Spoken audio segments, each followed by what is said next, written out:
Payback results or not results. See, I already screwed this up. This is why I don't do this. Predictions. Yeah, we're doing predictions, not results.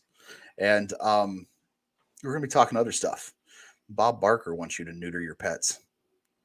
Hey, Brews. Yo. Bang. Bob Barker, really? Yo, monkeys, it's me.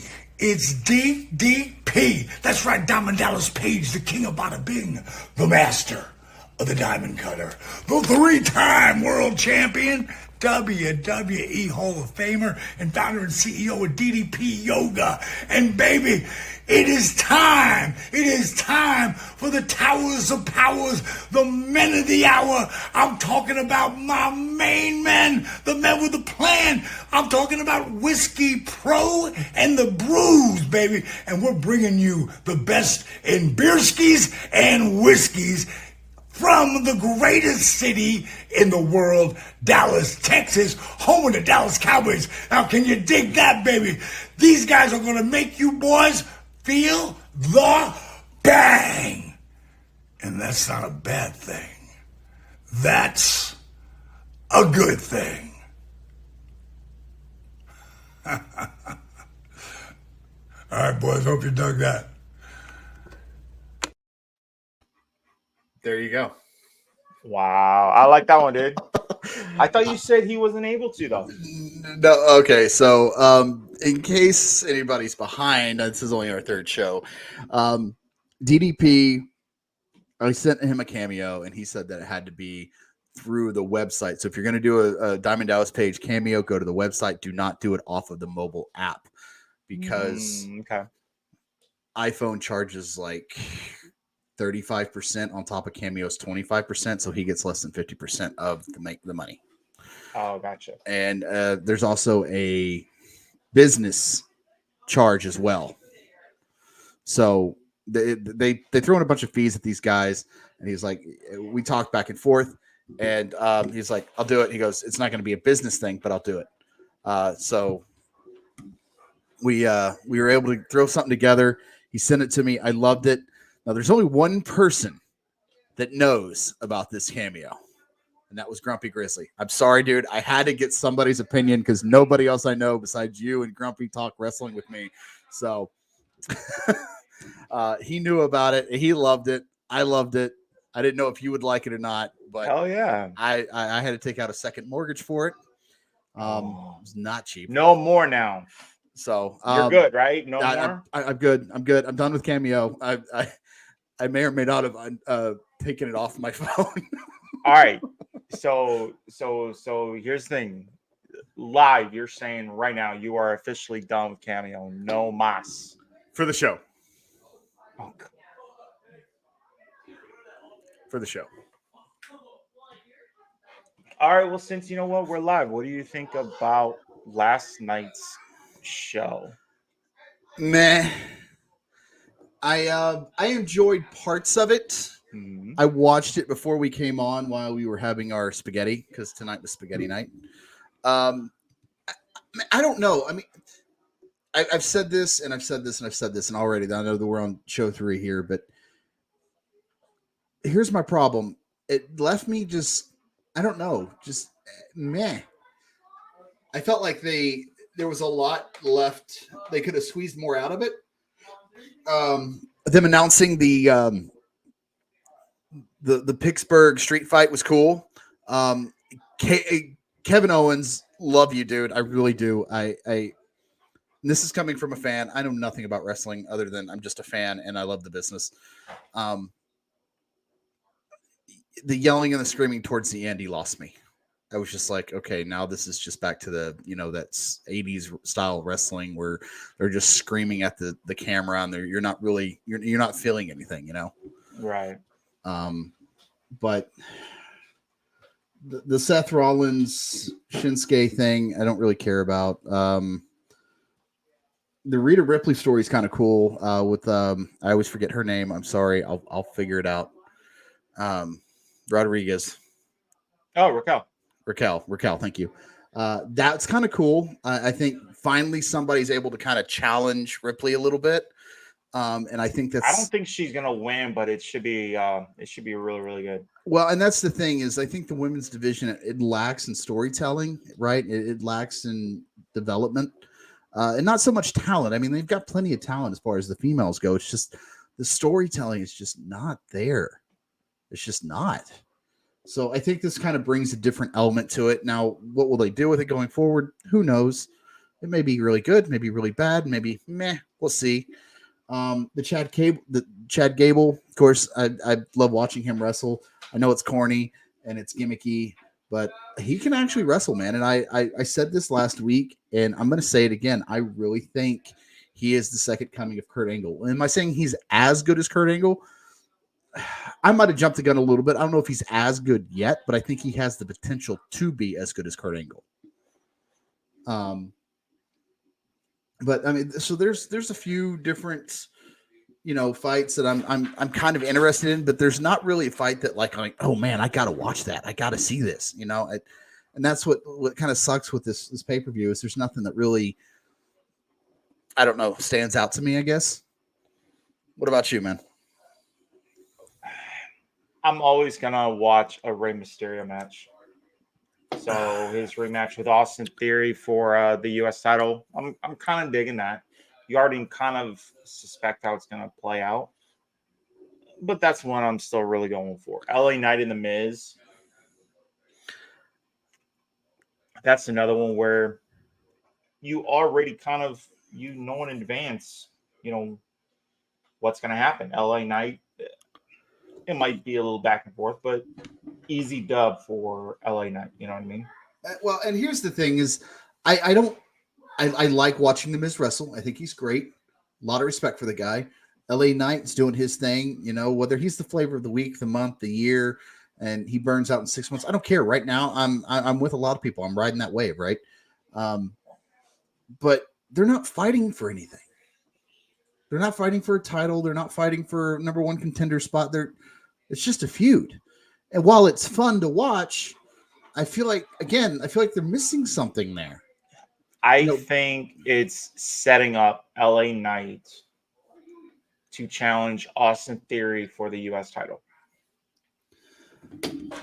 Because remember, last week, that was the whole deal about LA Knight coming out to the ring. The whole promo segment between Mysterio and Austin Theory on what was that little talk show thingy? You know what I'm talking about? Grayson Report or whatever. No. Yeah, Grayson Waller. What's his name, dude? Wheeler? Is it Wheeler? It's Waller. Is it Waller? Dude, yeah. you're fucking me up. No, so Grayson Waller, yeah. So that was the whole thing, and then the Miz came out, interrupted everything, interrupted LA Knight's chance at getting that shot. So I genuinely believe Austin Theory is going to reclaim the U.S. title, and this whole deal with the Miz is setting up a feud between LA Knight and Austin Theory. Because I guarantee you they're not going to put Knight over on Mysterio. Now, with that being said, I'm going to kind of what am I trying to say? I'm going to try to be hypocritical of myself here, but The Miz and LA Knight aren't really fighting for anything. If you put Austin Theory and LA Knight against one another, that is a hand-picked Triple H guy versus a hand-picked Vince McMahon guy. Yeah. And I think you kind of have those two going at it a little bit, and I think athletically, physically, Theory is awesome. I think he's great. He's phenomenal. He's a great wrestler. He's entertaining to watch. I'm not completely over on him yet, but I mean he's decent. Here's the thing: his mic skills is horrible. His promos are horrible, and I feel like And again, this is just me. I may be totally off on this. I mean, I say it every week. I hope Bully Ray finds our podcast, calls me out, and says that I don't know anything. Maybe I don't, but I just feel like they're pushing these guys out of developmental too fast, right? Well, how long was he in developmental? Well, that I don't know, but I mean, obviously he's not ready because his promos are horrible and the crowds hate him. And it's not because he's a heel. They truly hate him. I'll look. Let's see. Participated in WWE Tryout February 2018. So on August of 2019, he was shown on screen in the crowd at NXT TakeOver. He signed a contract a few days later. Oh, and hello to our one viewer, please. Oh, that's me. Hello. On Christmas episode of 2019, he made his in-ring debut. And so December 25th of 2019 until the 2021 draft, he was in NXT. Okay, so he's had a little bit of time as far as wrestling goes. That's the whole point of NXT, is to develop them. I understand that, but he still has trouble on the mic. Why? I mean, it's my opinion. I don't know anything. I'm throwing my opinion out there. It could be better. Yeah. Can we stop with the Trish Stratus thing? I am so over this. Hey, you leave Trish Stratus. I love Trish. Man. I do. I respect Trish. I love her to death. I do. But so apparently she's going to retire Saturday. She wants to have a cage match because it's the one match she never got to have was a cage match. So that's where she's. But why with Becky? Because her and Becky are like really good friends. Supposedly, that's what I'm reading. And again, I'm getting my stuff from Meltzer, who we all know that I hate, but that's what he's been reporting. I don't know how to pronounce it, and if I'm butchering it, I'm sorry. Sportskis, Sportsters. Okay. I don't know. It's sports. EEZTER or something like that. Anyways, they also kind of reported a similar thing that she never got to have a cage match in all of her career, and her and Becky are become really close backstage, and so she felt like it was the appropriate thing to do. So, I think it probably would have gone over a little bit better if it wasn't against Becky Lynch. And nothing against Becky at all. But, Becky's up top with Asuka. She's in the running for, title shots. Steel cage match with Trish Stratus is not going to do anything to elevate her. There's something about Asuka I don't like, and I don't know what it is. She's a great wrestler. Her promos are okay. They're not wonderful, but they're okay. But there's just something about her I can't get into. And I'm not saying she's a bad wrestler. I'm not saying that. I personally can't get into it. I don't know what it is. I'm just like, eh. Becky Lynch is awesome. Rhea Ripley, wrestling skills amazing. But everything else I'm annoyed with. I'm done with this whole Dominic thing. I get over it. It's like a reverse mommy thing that they got going on, and I'm not jiving with it no more. Honestly, it reminds me a lot of, and this is in no way comparing. Don't you do it? Don't you do it? What? You better not say Eddie in China. No, I was going to say Triple H in China. But I wasn't going to go that far to compare Dom as like Triple H, but it has that chemistry. I don't know. I'm annoyed with it. He can hold his own really fucking well. He has great, mic skills. His Does he, though? athleticism, he does. Does he though? He does. Okay. All right, Okay. you know what? Ignore the mic thing. He's a hell of a lot better than Austin Theory.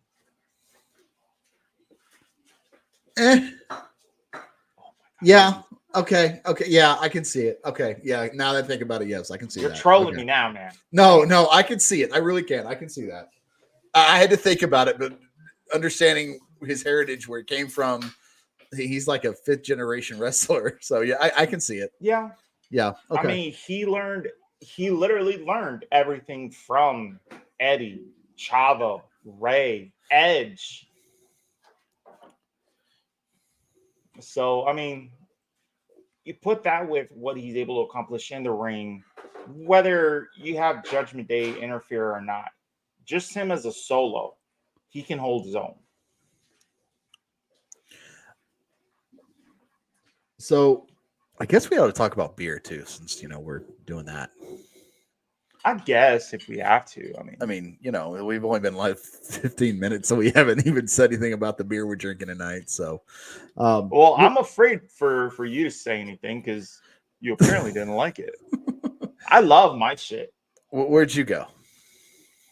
So, I went to the local Kroger, did the whole build your 6, and I was extremely fortunate that they only had 2 cans left. And it was the Sierra Nevada Oktoberfest. Nice. Trying to get that, there you go. In or not. I mean, it's really, really good, man. It's only a 6%. It's not heavy. It's pretty crisp, clean, nice, man. Cool. Okay. And of course, with it, coming up on September, you start seeing the influx of Oktoberfest beers. Went to Brass Tap earlier. They had like 2 or 3 of them on tap right there. My favorite place, Denton County, is having their Oktoberfest released. Don't say this weekend. I think so. No. But the Oktoberfest party is at the end of September. Okay, because it's opening season, opening kickoff season for football, for college football this Saturday. So, all right. So they're triple hazy beer release. Okay, I was there for that. All right. So Oktoberfest is 9/30, September 30th. But I want to say that they're releasing the beer shortly before that. Only crappy thing is, it's not crappy. I probably said that wrong, but that's my youngest's birthday weekend. So I don't know if I'm going to be able to catch Oktoberfest this year. no. I was there last year. Participated in the Stein holding, everything. Nice. I'm drinking from Hop Sting and Grapevine. One thing you should know about me is I grew up in Grapevine, love Grapevine. But I'll never pull for the Grapevine Mustangs high school team. Sorry. There's a bar down there called Will Hoyt's. It used to be an old gas station way back in the, I don't even know, early 1900s. 1930s. Oh, yeah, I've been there. That's my stomping grounds. If they ever close that place down, I'm going to cry like a baby. Spent literally over half my childhood there. Anyways, down the street from Will Hoyt's, off of Main Street, there's a place called Hop Sting Brewing Company. And I've been here a couple of times. Rapper Dave introduced me to it. I didn't even know it was there. And I know Grapevine like the back of my hand. I had no idea they were out there, but this was before I got into breweries. Hop Sting, I'm having their chocolate chip cookie dough ale. It's our natural brew. It is... Give me a minute. I got to find it. It's only a 5.0. Alcohol by volume, 15 IBUs. What does IBUs mean?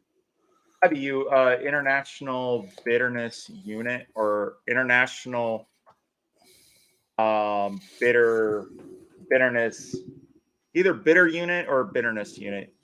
I don't know what y'all can see It that. basically, as the name indicates, it dictates how strong the hops and that bitterness is. Gotcha. Okay. And see, that's the thing is I think I need to pay more attention to the IBUs in the beers because the more bitter it is, the less I'm gonna like it.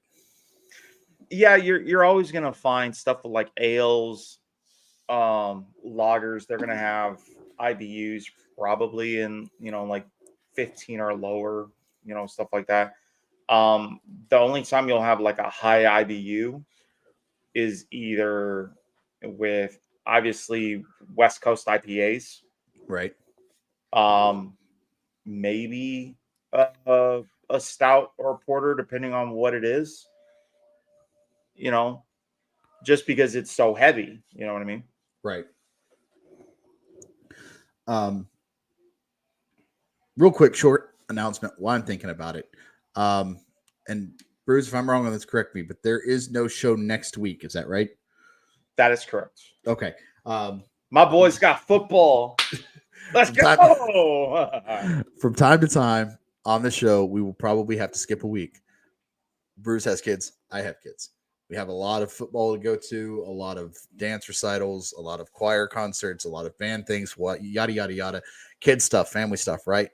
And I told this to Bruce when he texted me earlier. I think it was earlier this week and told me, I was like, dude, family comes first always. This show will always be here. We can always come back to the show. Oh, yeah. And there's always going to be stuff coming out too. Right. We're always going to start putting out shorts here and there. We go to a brewery, we see something like, take out our phone, do like a 1-2 minute video. Something to kind of fill in that gap. Right. And so like I said, we'll eventually we'll start really throwing out the shorts and stuff. This is not an excuse. It's just the truth. Things right now in my house are completely hectic and chaotic. 3-day weekend coming up. Kids are just getting back into the groove of things. Football's kicking off. My daughter's going to be in drill team. My other daughter's in tennis and about 10 other things. So it's trying to find that groove. And once I find that groove, I can kick it into overdrive and we can get going. Hell yeah, man. But other than that, man, I got to say, Hop Sting, I'm sorry. When I first started drinking this beer, I didn't really like it. And the more I sip on it, I don't want to say I'm liking it more, but I'm at least being able to enjoy it more. Okay, I need you to do me a huge favor. Okay. And we are live, so you have to do it. Go to Hop Sting. At your earliest convenience, go to Hop Sting and have that on tap. Drinking it from a can, especially, that kind of specialty drink of theirs, the cookie dough ale, you do it a disservice drinking it from the can. Okay. It's good from the can, but if you're not digging it from the can, give it another shot, but actually go there, have it from tap. I might do that Sunday. Tell me what you like of it. I might do that Sunday. We'll see. Okay. Let's see. You want to talk? Are we talking payback predictions or no? We can. Yeah, man. I I have the 6 matches up. Who's on the card? Because I don't even really know. I know a few. So there is Becky Lynch and Trish Stratus in a steel cage match. Becky Lynch wins. Trish retires. Next. Yeah. Seth Rollins defends the world heavyweight title against Shinsuke Nakamura. Rollins wins. I have 2 ways this goes, and I honestly, truly think that this is a coin flip. I think Seth loses and takes some time off to rest his back, maybe come back in time for Mania. Or Seth wins and carries this to Mania. I think one of the two happen. Well, what's your prediction though? It can't be a coin No, flip. no, that's. I'm just saying that's what makes this so hard for me. I would think Rollins defends and he takes the time off because there's already precedent of champions taking the time off that they need while still holding the title, i.e., Randy Orton. You know, look how long Brock Lesnar went without defending. You know, in reality, look how far apart it takes Roman Reigns to defend. Yeah, but why else would they be giving Shinsuke that kind of a push? That's my only question is why would they push Shinsuke this much?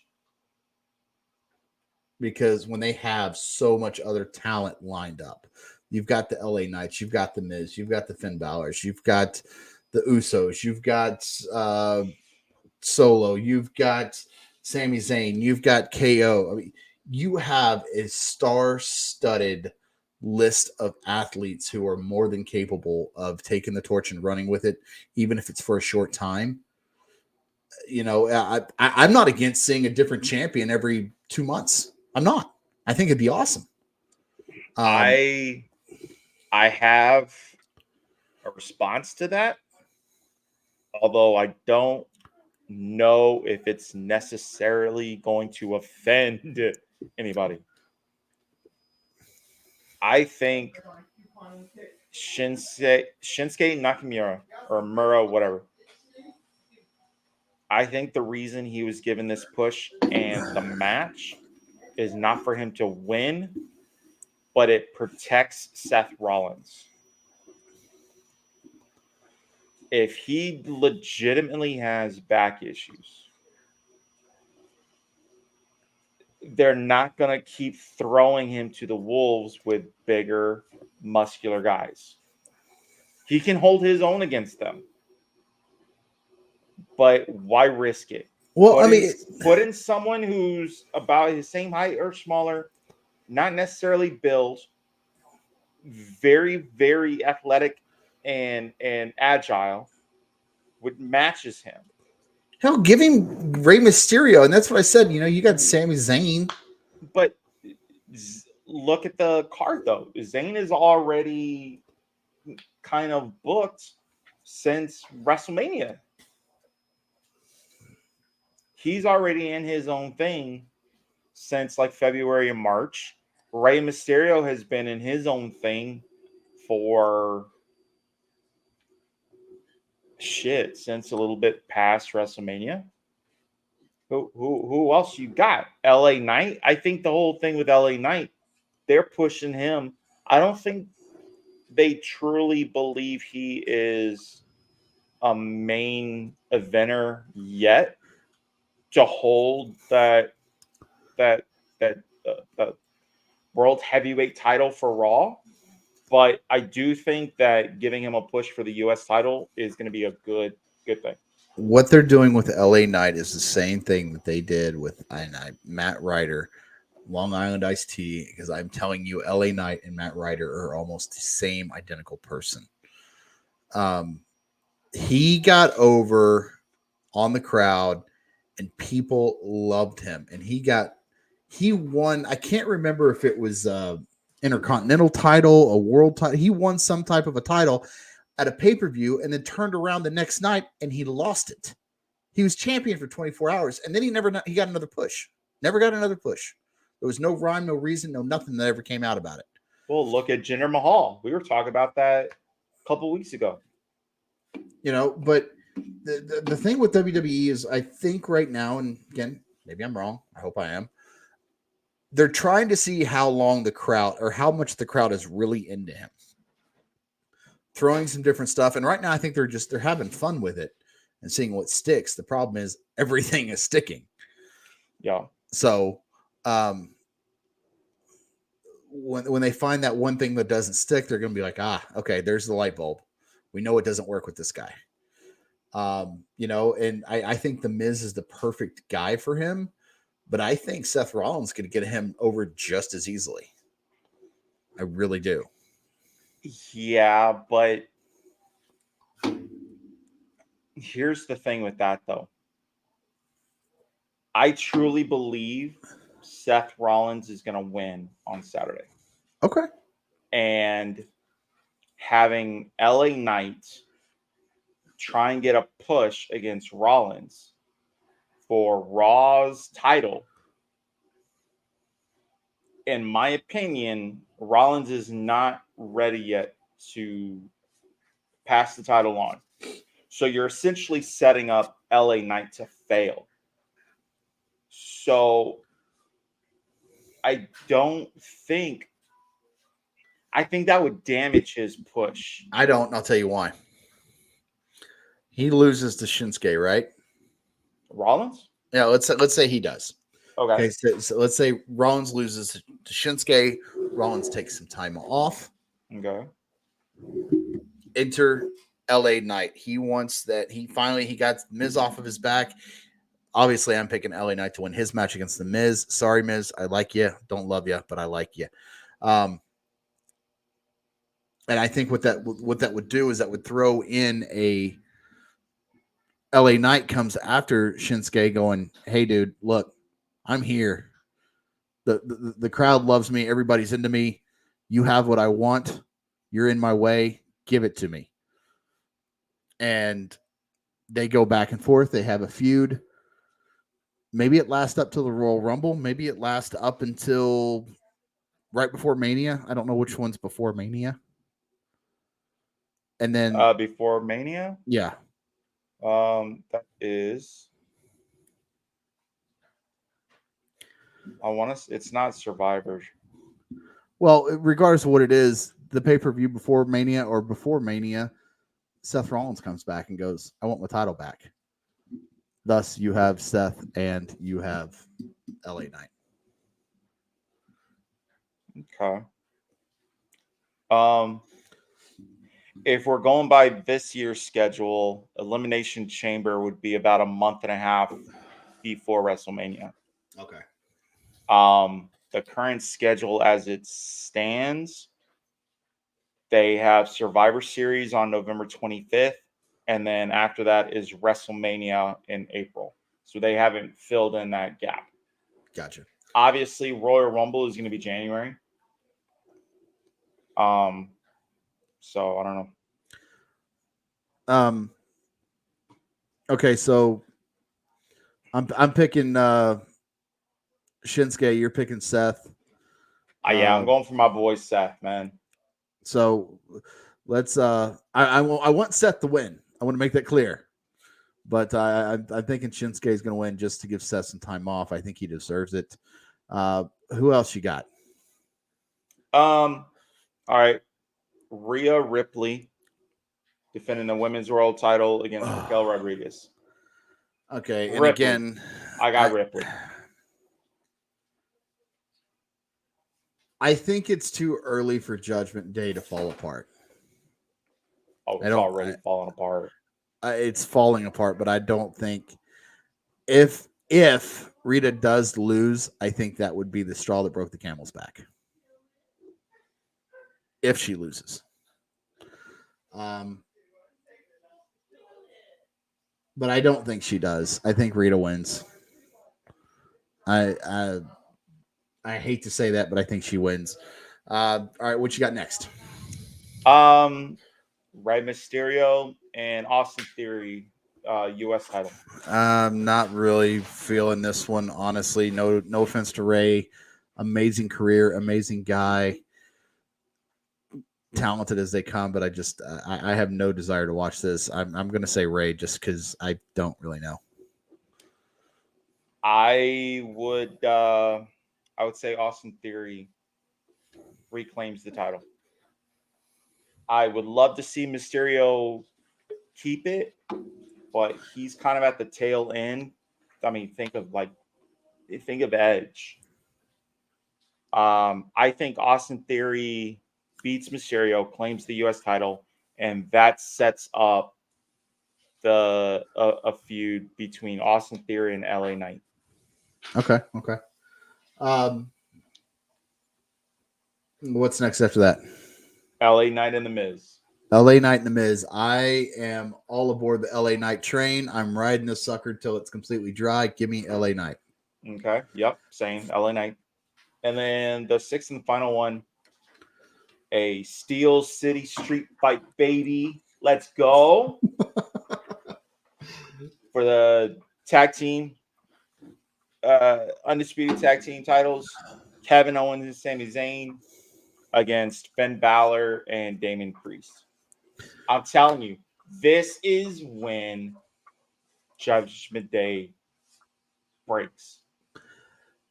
There is I don't know if it's a TikTok rumor. I don't know if it's a Yahoo News rumor. I don't know if it's a Google News rumor. I have no idea. But there is a massive rumor saying that Finn Balor might retire this year. Finn Balor is 40. Yeah. I don't see Finn retiring, but you don't know what's going on behind the scenes, right? Right. I don't really know a whole lot about Finn Balor. I've watched him over the years. I've never really kept up with the storylines. His storylines never really intrigued me, I guess. He's fun to watch, and he's amazing. I think he's fun to watch, and he's got an incredible moveset. He's always doing something different and exciting. But I'm a big story guy, and if your story's not grabbing my attention, I'm not going to watch you. Case in point, Rhino. I was a massive Rhino fan.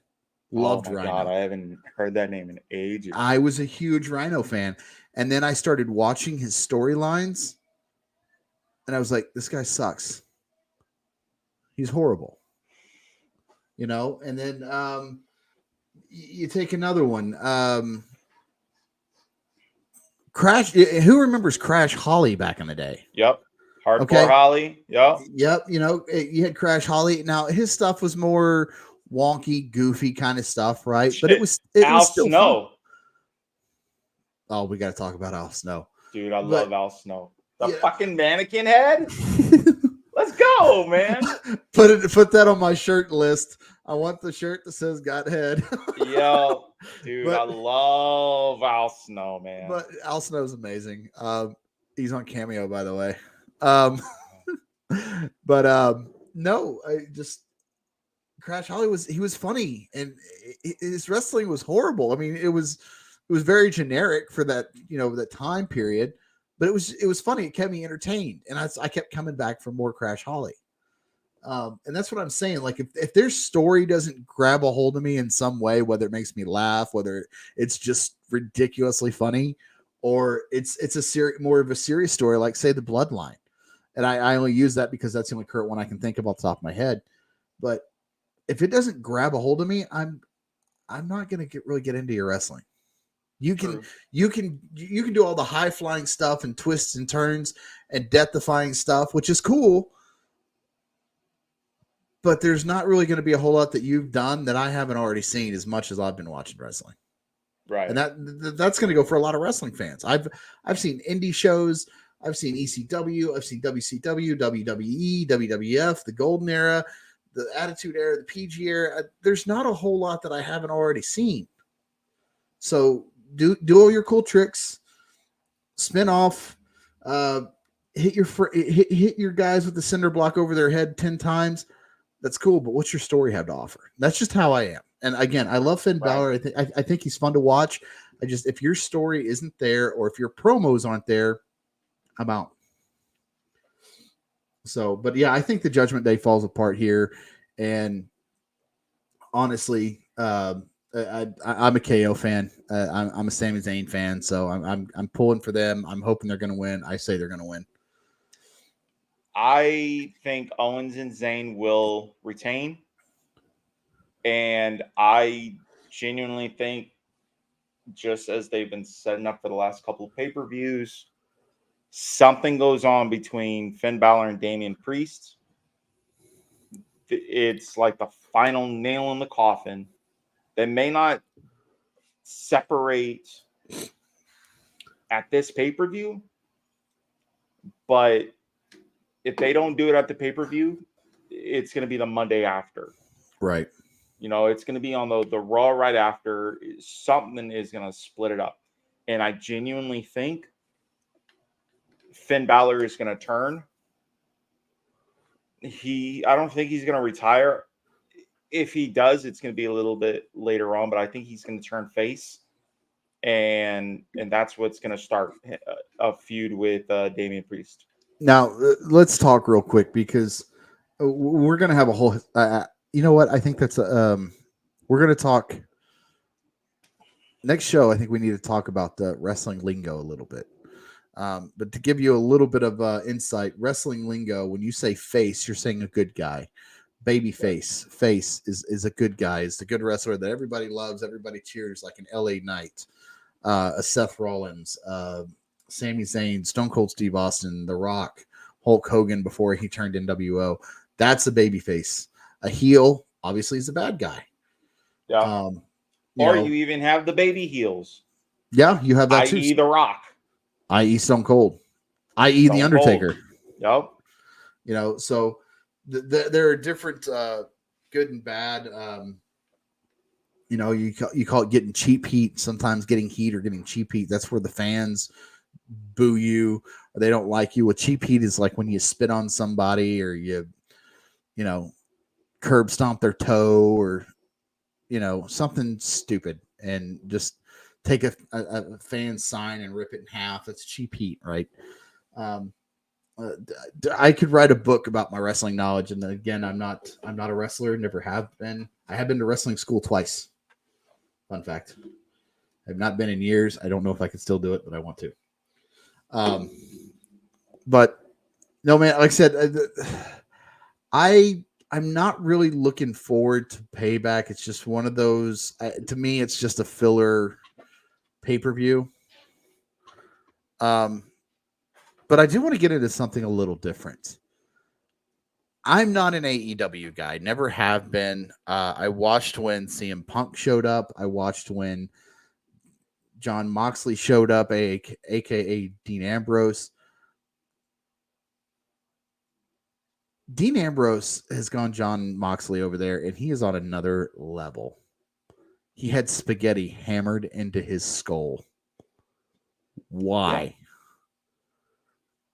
I don't understand that. No. There's a different, and again, this goes back to me being, it's got to make sense. You hear guys talk about this all the time, whether it's Bobby Lashley, Bubba Ray Dudley, if it's Paul Heyman, whether it's The Undertaker, whether it's Stone Cold. That's why Stone Cold left when he did. He was two reasons. Number one, he was burned out. Number two, the story didn't make sense. He was supposed to fight Brock Lesnar. It didn't make sense, and he didn't like it. That's why he left. And, you know, it's just, I don't understand when they do these things. And Bobby Lashley said it best. He was like, you know, he goes, just because you're a big guy doesn't mean you have to take 20 big bumps in a match. He goes, you do that, you're shortening your career by 3 years.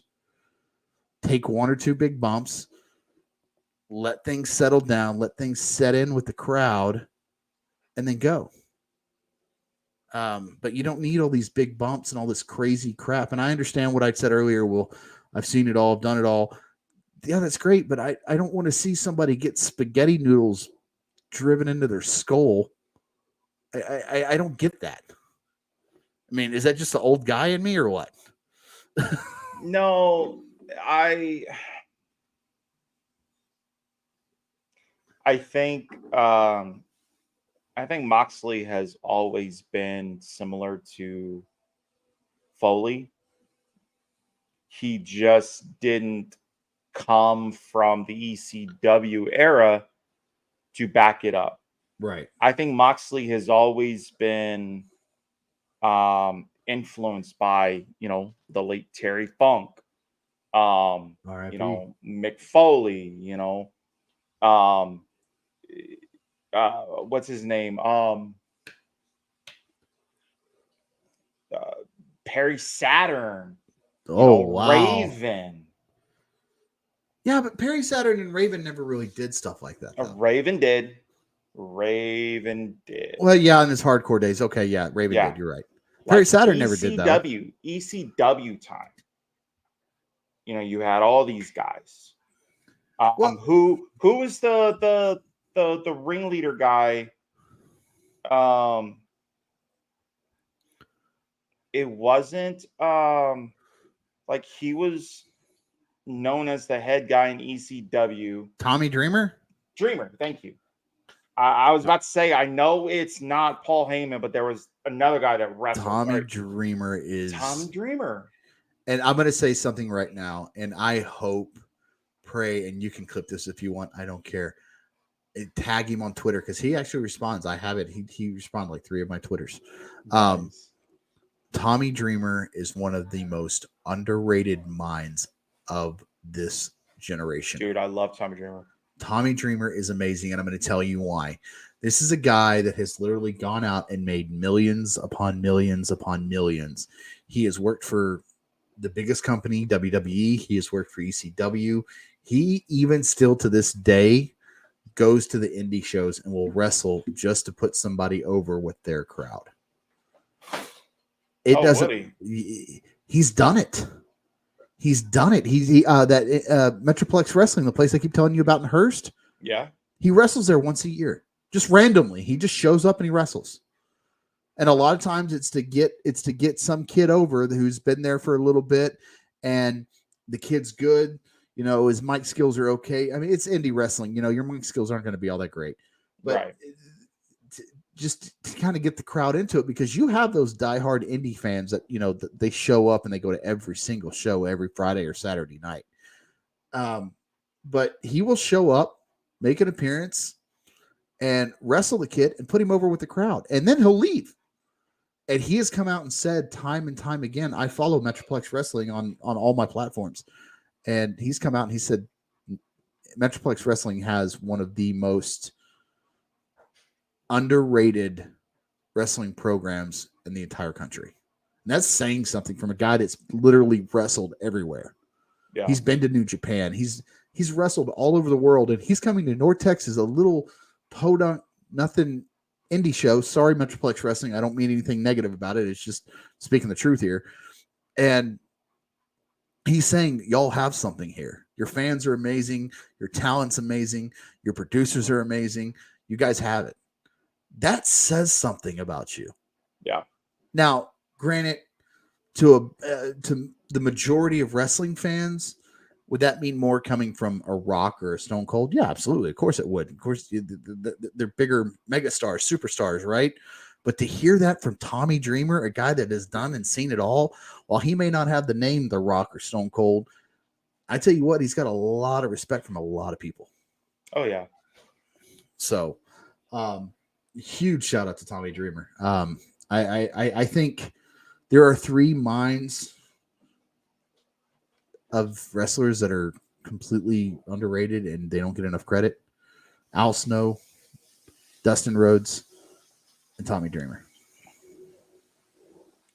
I'll throw in a number 4 in there. Okay.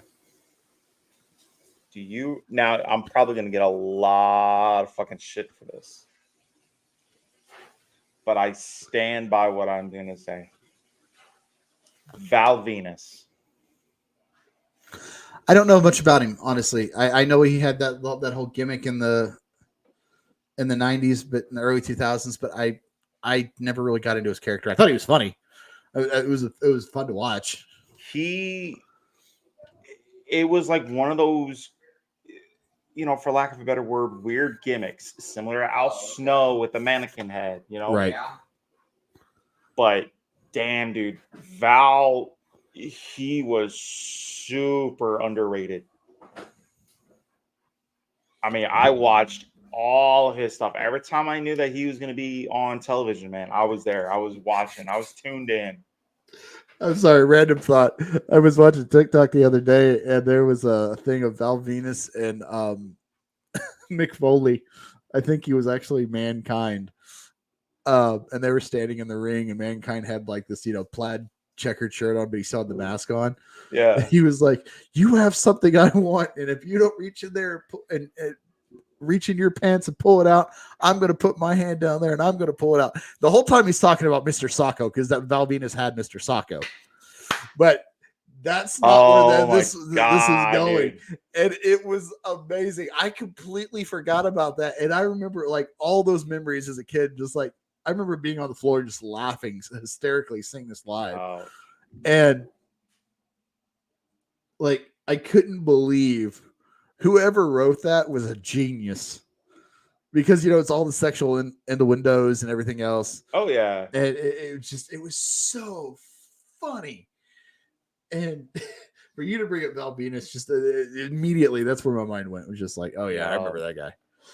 Yep. Val Venus is one of my, I would say he's top 5 of my favorite and underrated wrestlers. Absolutely. I don't really remember too much about his actual wrestling, but I do remember watching his gimmick and thinking it was funny, and thinking, you know what, this is kind of cool. But I never really paid too much of his wrestling. His wrestling reminded me a lot of Kurt Hennig. Ooh. It did. You need to go back and watch some of that stuff. His wrestling was Mr. Perfect. Wow. Just like a decade later, man. Wow. That is saying something there. Val Venus, man, I'm telling you. I'm going to call somebody else since they're not here. How many different people said that you and I need to just do a wrestling podcast? How many people? Small handful, maybe 5. Mm-hmm.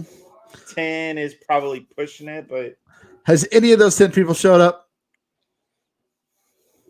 Meh. We're not doing it. We're not doing it for them. I know. But they were on our ass about doing it. And they called us out for not doing it. Now we're doing it. And guess what? Now I'm calling their ass out for not being here. Well, I believe 2 things. And number 1, you always end on a good note. But number 2, I can't, in all good conscience, end the show without bringing up this year for wrestling has been tough, man. We've lost a lot of people. And obviously, I know everybody's sick of hearing about it, sick of talking about it, but we're kind of late to the party because it happened last week. The one that hit hardest for me was Terry Funk. And the reason is because I was a huge Terry Funk fan. I didn't realize the impact he had on the industry itself until this week. I knew he was big, okay? I knew that he influenced a lot of people. I knew that he impacted a lot of lives, but I didn't realize it was that big. Oh, yeah. Like, it was huge. And, and then we got the news about Bray Wyatt a few days later. And I was just like, man, what is going on? Plus Bob Barker. So, dude, a month ago was Iron Sheik. Yeah, exactly. A month ago it was Iron Sheik.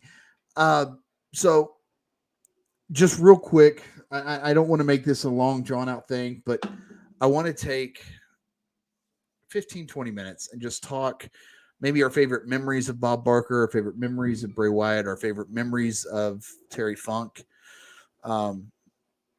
I got to share one real quick with Terry Funk, just while it's fresh on my mind. Anybody that knows anything about me knows there are 2 movies that I absolutely love. Roadhouse and Over the Top, Sylvester Stallone, the arm wrestling movie. I love both of those. And I know they're corny. I know they're stupid, but I love both of them and I don't care. Terry Funk is in both of them. Terry Funk is amazing in both of them. So every time they come on TV, I'm watching them. I don't care. But just, it's funny because, you watch those things. And I remember as a kid, I didn't know who Terry Funk was. Like, keep in mind, I'm a big wrestling fan. I had no idea who Terry Funk was. I didn't put 2 and 2 together. And then fast forward to ECW days, it was like, hang on, that guy was in Roadhouse. Hang on, that guy was in, Over the Top. I'm like, that's the same guy. So that for me is one of my favorite Terry Funk moments. Match wise, I honestly watched a lot of his ECW stuff. I can't place probably one match, but I can tell you him and Sabu would tear down the house in ECW. I mean, those two guys, they didn't go fight. They went to war. And I mean, Terry would they would beat the hell out of one another. So with that, that's my Terry Funk stuff. I had to get that out of the way because it was fresh in my mind, and I was like, I got to get this out. So, Bob Barker, Bray Wyatt, Terry Funk, any of them, favorite memories, match that stands out to you, anything like that? Just I would say for Terry Funk, the one thing that's popping out would be a Royal Rumble, and I had to look it up just now to see what year it was. But 1998 Royal Rumble, Chainsaw Charlie and Cactus Jack started the Royal Rumble. And they were just beating the hell out of each other for like 10 minutes. And it was odd seeing, here's Mankind. He comes in with a chair and Terry Funk just walked right up and no blocking. It was like he just took that chair to the head. I mean, the pop that Terry Funk got as soon as his music went off, showing him as number 2, man, it was phenomenal. That's amazing.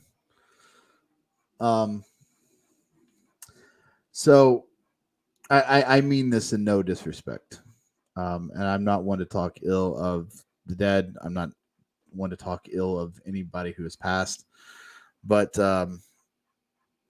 one match that stands out to me in a not so good way for Bray Wyatt was the Mountain Dew match. And I'm mad that was his last match. The Mountain Dew match. It was like it was like that 90s glow in the dark laser tag esque match. Oh, with LA Knight, Royal yes. Rumble of 2023. That match was his last match, and I am so mad because that match had potential, but watching it, I don't know. It didn't feel like anything special to me. And I think that was more of a product thing than anything. It was, okay, Mountain Dew's pushing this new drink. We're going to light the ring up a bunch of neon colors and let the guys go at it. And I didn't like it. And I'm sad that was Bray Wyatt's last match. Not saying that he was a bad wrestler, not saying that he performed poorly, not saying that LA Knight performed poorly. Just everything around that match. It felt really commercialized, and it just felt not unique. As unique as they wanted it to be. It was complete opposite for me. But some of my favorite memories, he gets a lot of crap for this, but I actually enjoyed it. And it got old. It ran its course, but I still enjoyed it. Was when Bray Wyatt and John Cena had their run. And John Cena was having to go. That. John Cena was going through all these different phases. Like he went back to being the Ruthless Aggression era, and then he went back to being the Doctor of Thumbnomics. And it was Bray Wyatt and like the Funhouse type thing, And it was corny and it was silly, but for some reason, I don't know, I was intrigued. I was like, this is kind of cool. This is different. Now, again, it ran its course. It got old pretty quick. Okay. But that's the thing that you hear about with Bray Wyatt was he was so creative in the mind, and he was just constantly just going. And you could see it just nonstop going. You had the thing with Randy Orton, Daniel Bryan when he was in WWE, Undertaker. I mean, that was really good. And and he said something one time at a press conference about the Undertaker, and he's like, I don't want to be the Undertaker. I want to be me. I want to leave my legacy. I was like, dude, that is, whether or not he was saying that to get the press off of him, that's probably the smartest thing you could say in that moment. If I was going to be a wrestler, I wouldn't want to be the Undertaker. I may steal some of their moves, but it doesn't mean that's who I want to be. That's not my identity. I'm me.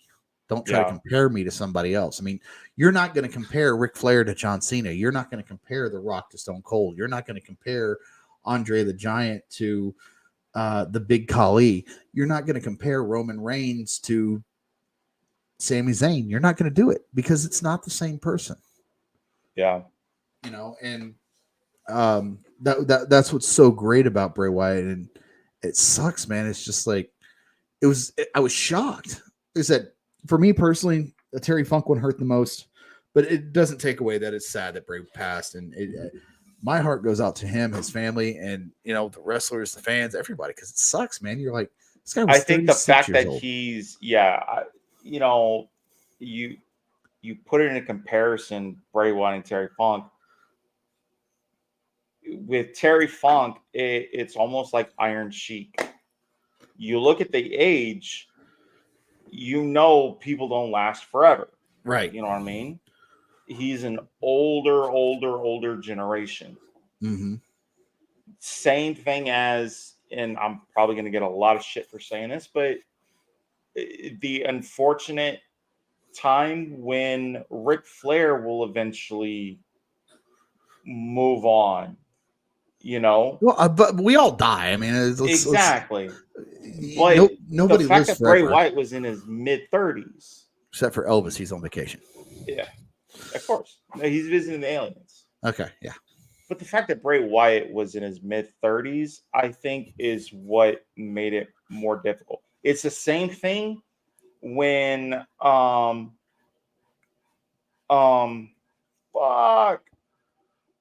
Luke. What's his name? Luke Harper. Yeah, Luke Harper, yeah. Luke Harper, when he passed, he was in his 30s, man. It's crazy. You have more and more young athletes that are just dropping at the dime of a hat. And look, we're not going to get into this. This is the only time you're going to hear me say this on the show. It's not a political thing. It's not a vaccine problem. It's simply they had a health issue or an underlying health issue. COVID may or may not have played a role. We don't know. There's no telling until they release a full autopsy report. And I don't know if they'll do that to the general public. We'll never know. So shut up with all your stupid COVID or vaccine or this or that. The guy had a heart problem. He was fighting that. He got COVID. That's all we know. Yeah. We don't know anything else. That's what I was reading up to. You know, and so and it doesn't matter whether it was COVID, whether it was a heart problem, whether it was the vaccine, whether it was he was upset because his football team lost and had a heart attack. It doesn't matter. What sucks is he has a family of two kids, I believe. Four. They don't have how many? He has two with what's her name? JoJo, a former ring announcer, and then I believe he had two from a previous relationship. So there's four altogether. See, four altogether. You have four kids that don't have a dad now. You know, and that's what sucks. And then I mean, hell, just think about what like IRS is going through. R&R Shyster. I didn't know for the longest time that was his fucking dad. Really? His dad is IRS. No kidding. That's Mike Rotunda. I had no fucking clue. God, I didn't know that. Yeah. Wow. Okay. Well, and then, you know, I mean, lastly, I mean, I feel like we have to. We got to talk Bob Barker a little bit, man, because Bob Barker was great. I can't remember Price is wrong, bitch. Bitch. Happy Gilmore for y'all that don't know at home. But I can't remember who he got into it with somebody. He had a little spat every week with somebody, and he would just kick their ass every week. And I cannot remember who it was. It wasn't Sajak, was it? No, I don't think it was, but it was just funny to watch. That's what makes wrestling great is you can literally get anybody from any universe. Jackass was here. Bob Barker. Help me out. Who were some of the other ones? Who sang "Girls Want to Have Fun"? Why am I drawing a blank? Oh, fucking Lauper, Cindy Lauper. Cindy Lauper, thank you. The hell, Muhammad you had Ali. Liberace. Yeah, Liberace, right? And that's the great thing is all these different people come into wrestling. You have fun with it, and that's what Bob Barker did. And it was just great to watch. We all grew up watching Bob Barker, but most of us did, anyways. The old school cameos were, or not cameos, but the old school involvement was great. When you had the Cindy Laupers, you had the Ali and fucking Lawrence Taylor going against Bam Bam Bigelow. You know what I'm talking about? It just fast forward like 30 years, and you got people like Floyd Mayweather. You know what I mean? It's like, Well, I mean, even now, what's his name? Jake Paul. I mean, he's in it now, and I said this our first show, and I'm going to continue to say this, and people get mad at me all they want. I can't stand there's a Logan Paul, Jake Paul, one of the Pauls. I want to say it's Logan. Well, I can't stand that whole family, and you know what? The kid's an athlete. He can go. Yeah, it's Logan. Yeah, Logan Paul. He's insane. And Triple H said it, and Paul Heyman has been quoted saying it. He was born to do this. He was born to do this, and I can't stand him. Pisses me off. But he's fun to watch. He's entertaining. Obviously, his mic skills are good. He doesn't really have a story yet, which sucks for guys like me who really like a storyline. But he's still entertaining to watch. Now, what can he do with it? That I don't know. Well, okay, so here's one thing that I wanna real quick get into before we hop off. The whole feud between him and Seth Rollins, whether it's legitimate beef or they're playing up to it, all revolved around the fact that Logan Paul in Seth Rollins' eyes was quote unquote pretending.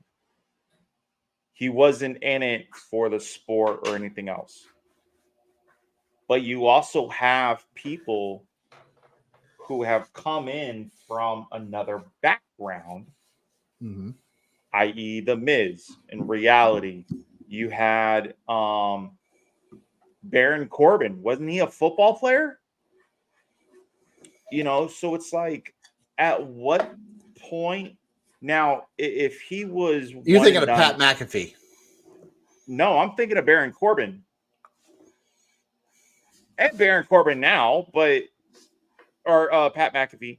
But Baron Corbin was football. Yeah, look it up. I forgot what team. But my point is, had Logan Paul come in and just done, 1-2 pay-per-views, whatever, then I would understand Seth Rollins' point. He's not doing anything for the business. But at what point can you now look at it and be like, okay, Seth Rollins was wrong. Logan Paul's actually following in the footsteps of The Miz and Pat McAfee and Baron Corbin. Okay, so he never officially played in the NFL. He was drafted in 2009, but didn't act, and it was on the practice squad of the Colts.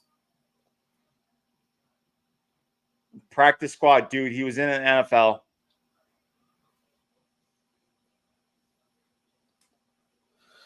So, I mean, practice squad. He still got a paycheck from the Colts. True. But I mean, really, what's your short take on it? I mean, do you agree with Seth Rollins that he's not really doing anything for the business and he's in it for the wrong reasons? Or do you think he's wrong in that Logan Paul is following in the footsteps of The Miz? Here's what I think. He's like a taller, slimmer version of The Miz, dude. Have you seen him recently? He's jacked. Yeah. He's extremely jacked. here's what I want to see happen with him. I want to see him get a legitimate storyline, not this thing with Ricochet. Ricochet. I want to see him get a legitimate storyline and really, no offense to Ricochet, but put him up against a superstar. I don't care if it's a one-time thing on Raw. I want to see him and Finn Balor or him and Damian Priest. I don't see the Finn Balor thing being as believable. Give me a Damian Priest. Give me. I'm trying to think of somebody who's more his. Give me an LA Knight. Drew McIntyre. Drew McIntyre. Thank you. You know that. But I want to see a legitimate storyline. I want to see, can he really hold his own? Not just sit there and talk trash on the mic. You're a YouTuber. You're good at that. You're an influencer. We know you can talk trash on the mic. What can you really honestly do? Where can you take the story? Yeah. So, like I said, I don't have an opinion of him yet. I don't like him as a person, but as a wrestler, he's got something, man. But I want to see a legitimate storyline. I think, again, no offense to Ricochet. I think Ricochet's great, but I don't think he's really what Logan Paul needs to really measure himself. That makes sense. You know? No, that does. You know, I'm not saying, oh, we'll put him up against Roman Reigns. No, I'm not saying that. Give him like somebody, Sheamus. Put him up against Sheamus. See how he does. You know? But I want to see a real story from him. And I've said this before, and I'm going to say it again. I think if WWE in the next couple of months does not let LA Knight tell his story, he's going to fade out. And I truly believe that. And it sucks because I love LA Knight. I am riding this LA Knight train till the wheels fall off. And I think a lot of people should. The guy's great. He's good on the mic. Oh, well, he stole from The Rock and Stone Cold. I got news for you, pal. Everybody in wrestling steals from everybody. It's a matter of how well you can pull it off. Yeah. Did you know Stone Cold stole the stunner from DDP? Yeah. Fun fact. You know, so don't sit there and tell me, oh, well, he's stealing from everybody. No shit. He basically took two of the best of the business and he merged them and he made it his own. And guess what? It's working. I don't care if he only has 3 catchphrases. You want to know why? Because it's working for him. And you know why? Because he's L.A. Knight. That's what I said. So I want to see L.A. Knight tell his story. I want to see Logan Paul tell his story. And maybe that's what they do. Maybe they get those two together and maybe they can make something happen. I think that'd be fun. I'd be LA Knight 110%. I don't care if he did turn heel. I like Logan Paul. And in all honesty, I watch his Impulsive podcast regularly. Okay. Dude's pretty fascinating. You know. I'm mad at him because he got a Charizard card.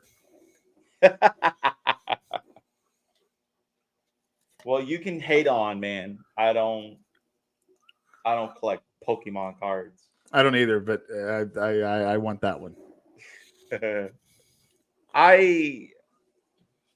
I would like them to maybe do a little bit more, but I also know it's the type of contract he signed.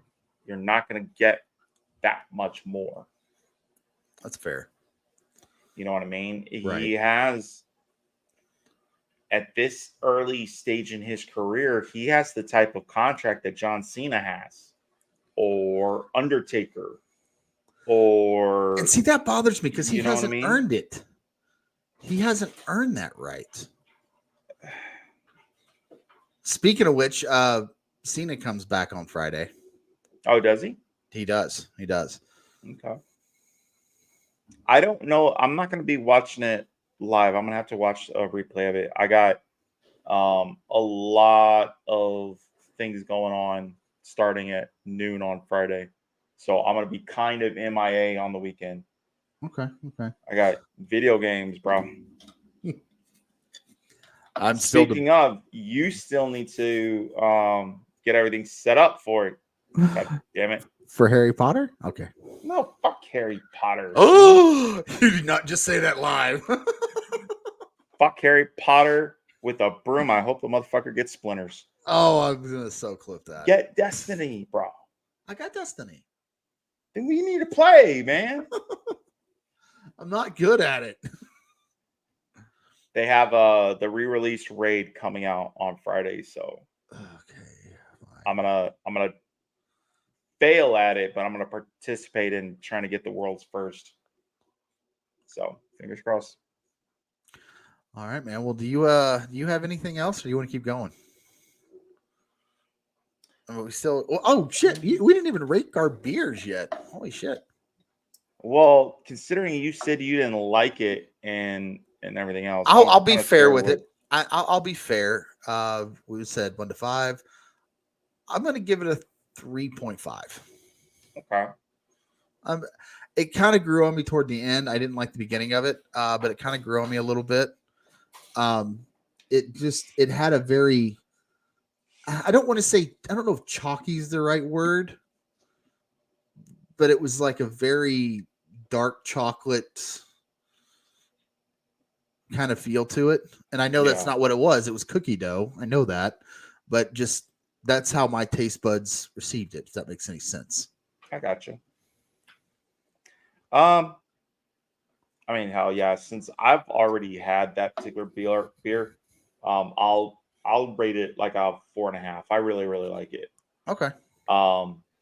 Mine, the Sierra Nevada Oktoberfest, I probably rated about I'd say a 4. I mean, it's not bad. Man, you're generous. It's good. I've had a little bit better Oktoberfest drinks. Okay. But I mean, it's not mediocre. I'd give it a 4. Dude, you got to tell me where you bought your mini fridge. Amazon, $100. No kidding. Yep. But you have to be careful with it, especially the ones on Amazon, because I got it. It said that it could hold a certain number of cans. Mm-hmm. It really doesn't. So right now I have, it can go 1, 2, 3, 4, 4 rows, 4 deep. And then on the bottom shelf, can it hold deep. 6 beers? Yeah. Okay. I just need it to hold 6 beers. That's it. But that's the thing. It's only cans. That's fine. If you have tall boys, you're kind of fucked. I don't. Because you have to lay them down. If you have any kind of bottles, you have to lay those down. There's only one beer, not craft, that I get the bottles for, only because they don't come in a can. Okay. And it's Land Shark. I love that fucking beer. Okay. Never heard of it, but I'll try it. I think they are now owned by Anheuser-Busch. But it's just your typical lager. I mean, nothing special, but it's a hell of a lot better than stuff like Bud Light and Coors Light and all that other stuff. One weekend soon. I know football's here. I know we have kids. I know we have a million other things going on, especially now that we're going to be getting into the heart of football season. You and I soon, sir, need to get together. Denton County, Hop Sting, Brutal Beer Works. I don't care where we go, just a local brewery, and we got to do some beer reviews and drink some beers together.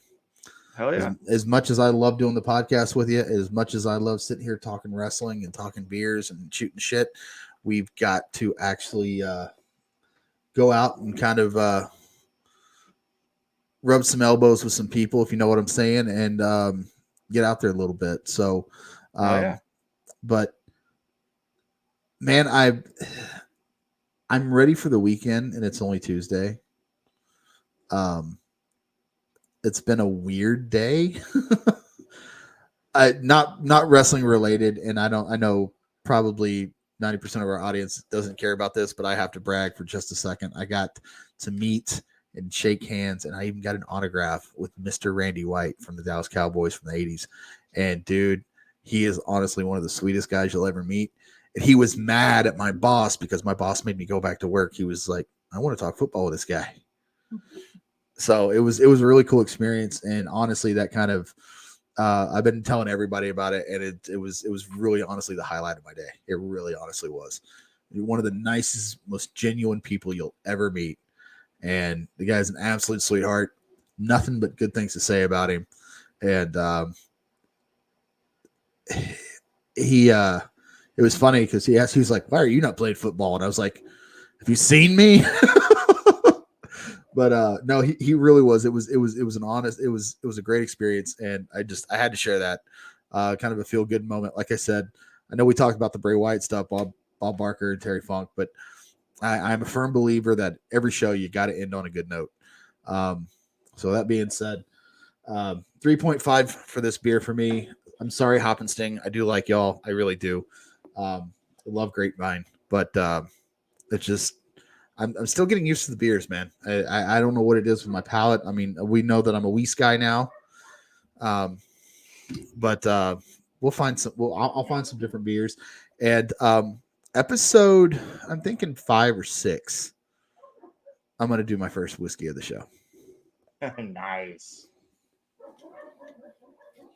I'll join you. I'll have a glass of mine too.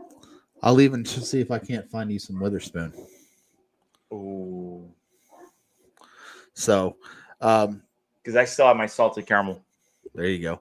Brews, you got anything else, man? No, sir, man. All right. Well, we don't have any fancy exit music yet. We're working on that. This is only our 3rd show.